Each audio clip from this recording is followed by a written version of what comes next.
पत्नी से प्रताड़ित अतुल सुभाष कुछ दिन पहले वीडियो बनाकर इस दुनिया से चला गया। पूरा देश छाती पीट पीट कर कह रहा था कि भाई हाय दैया, पत्नी कितनी खराब है। देखो, शादी करके साथ रहती थी, फिर भी पति पर रेप का मुकदमा लिखवा दिया। देखो कैसी औरत है, अपने ही पति को फंसा दिया। दोस्तों, कईयों ने तो देश में पुरुष आयोग बनाने की मांग तक कर डाली थी। बड़ा बवाल हुआ। अतुल सुभाष दुनिया छोड़ने पर क्यों मजबूर हो गया था? क्योंकि महिलाओं के पास कानून नाम का एक ब्रह्मास्त्र है, जो बनाया तो गया था महिलाओं को प्रताड़ना से बचाने के लिए, लेकिन उनका दुरुपयोग भी हो रहा है। चंट महिलाएं इस कानून से खेलती हैं। मियां बीवी के ज्यादातर झगड़ों में आपको दहेज प्रताड़ना की धारा जुड़ी हुई जरूर मिल जाएगी।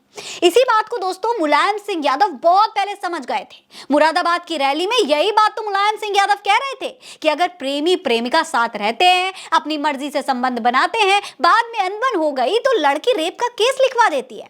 ऐसे हालात के बारे में मुलायम सिंह यादव ने कहा था कि लड़कों से गलती हो जाती है। यहाँ पर दोस्तों लड़कों से गलती का मतलब हमारी संस्कृति में विवाह से पहले संबंध बनाना पाप माना जाता है, उससे है। आगे मुलायम सिंह यादव ने कहा था कि ऐसे मामलों में वो फांसी की सजा का विरोध करते हैं और खुलकर कहा था कि ऐसे कानूनों को बदलने की कोशिश की जाएगी। दुरुपयोग करने वाले को सजा देंगे और झूठी रिपोर्ट करने वालों के खिलाफ भी सजा का प्रावधान किया जाएगा। जो लोग दोस्तों मुलायम सिंह यादव की आधी अधूरी बात सुनकर झूठ फैलाते हैं, उनके लिए ये वीडियो देखना बेहद जरूरी है। देखिए। लड़के लड़कियों बाद में उनका मतभेद हो गया और मतभेद जब हो गया तो लड़की जाके ब्याह देती कि मेरे साथ रेप किया।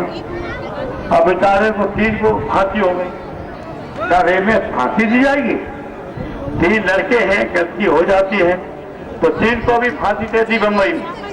अब सोचिए, ऐसे कानूनों को बदलने की कोशिश की जाएगी तो उपयोग करने वालों को सजा देंगे और झूठ रिपोर्ट करने वालों को भी सजा का प्रावधान किया जाए। दोस्तों, मुलायम सिंह यादव पिछड़े नेता हैं। उनके पक्ष को अगड़ा बहुल मीडिया कभी नहीं दिखाएगा। मैं पिछले 13 साल से यही देख रही हूँ। आज तक किसी ने मुलायम सिंह यादव का पूरा बयान बताने और दिखाने की कोशिश की ही नहीं है। सब सिर्फ कौवा कान ले गया, कौवा कान ले गया गा रहे हैं। ब्रजेश पाठक विधानसभा में यही आधा अधूरा बयान कोट कर रहे थे। नेताजी का सम्मान तो बहुत किया आपने, अभी चर्चा किया कि नहीं किया?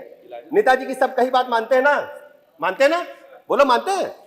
वो वाली भी मानोगे?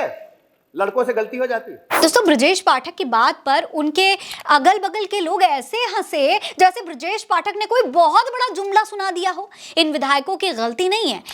यही झूठ पिछले 14 साल से सुनते आ रहे हैं। और जब झूठ लगातार तेज आवाज में बोला जाता है ना, तो सच लगने ही लगता है। जबकि सच ये है कि मुलायम सिंह यादव ने रेपिस्ट लड़कों के लिए नहीं कहा था ये बात। लड़कों से गलती हो जाती है ये उन्होंने उनके लिए नहीं कहा था। मुलायम सिंह यादव ने गलत तरीके से फंसाए जाने वाले लड़कों के लिए कहा था और प्रेम में संबंध बनाने के बाद, अनबन के बाद थाने में झूठी FIR लिखवाने के मामले में ये बात कही थी।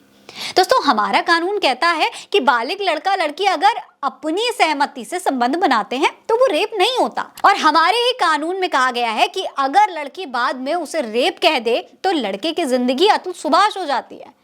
मुलायम सिंह यादव ने इसी कानून को सख्त करने या खत्म करने की बात कही थी। जो दुनिया को आज समझ में आ रहा है दोस्तों, वो नेताजी बहुत पहले ही समझ चुके थे। और समाज का ये सच वही समझा सकता है जो समाज के बीच हो। आज सोशल मीडिया अपने चरम पर है और अतुल सुभाष की कहानी सबने समझ ली है। लेकिन जब नेताजी ने ये बात कही थी ना दोस्तों, तब भारत में व्हाट्सएप भी सबके फोन तक पहुंचा नहीं था। दोस्तों, जिस मुलायम सिंह यादव का मजाक ब्रजेश पाठक उड़ा रहे हैं, उस मुलायम सिंह यादव को इनकी ही सरकार ने पद्मश्री दिया था। इन्हीं मुलायम सिंह यादव के कान में ब्रजेश पाठक के सुप्रीम लीडर फुसुर फुसुर करते थे। इन्हीं मुलायम सिंह यादव के घर योगी आदित्यनाथ चाय पीने को सौभाग्य समझते हैं। अगर मुलायम सिंह यादव इतने ही बुरे थे तो इन सब नेता लोग मुलायम सिंह यादव के इर्द गिर्द लबर लबर क्यों करते हैं? इसका जवाब सिर्फ एक है कि मुलायम सिंह यादव बहुत जमीनी नेता थे। उनको समाज के बारे में बहुत अच्छी तरीके से मालूम था। मुलायम सिंह यादव समाज को इतनी अच्छी तरीके से समझते थे कि इन्हीं मुलायम सिंह यादव ने मोदी को प्रधानमंत्री बनाने का आशीर्वाद दिया था। सोचिए क्या दूरदर्शिता रही होगी, हवाओं का रुख भांपने की क्या क्षमता रही होगी, समाज को पढ़ने का क्या कौशल रहा होगा कि अपने विरोधी की जीत की घोषणा संसद में कर गए थे। मैं प्रधानमंत्री जी को बधाई देना चाहते हैं। प्रधानमंत्री जी, आपने भी सबसे मिलजुल करके और सबका काम किया है।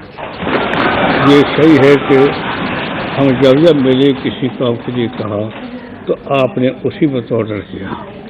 ये मैं आपका यहाँ पर आदर करता हूँ, सम्मान करता हूँ कि प्रधानमंत्री जी ने सबको लेके चलने का पूरा प्रयास किया। तो आपने जिससे सभा को चलाया है और सबको खुश रखना बड़ा कठिन काम है, लेकिन फिर भी आपके खिलाफ कोई नहीं बोलता है, न आप पर कोई टिप्पणी करता है। इसे विशेषकर बधाई और धन्यवाद आपको देता हूँ। तो मैं चाहता हूँ, मेरी कामना है कि जितने माननीय सदस्य हैं दोबारा फिर जीत जाए, ये हमारी इच्छा है।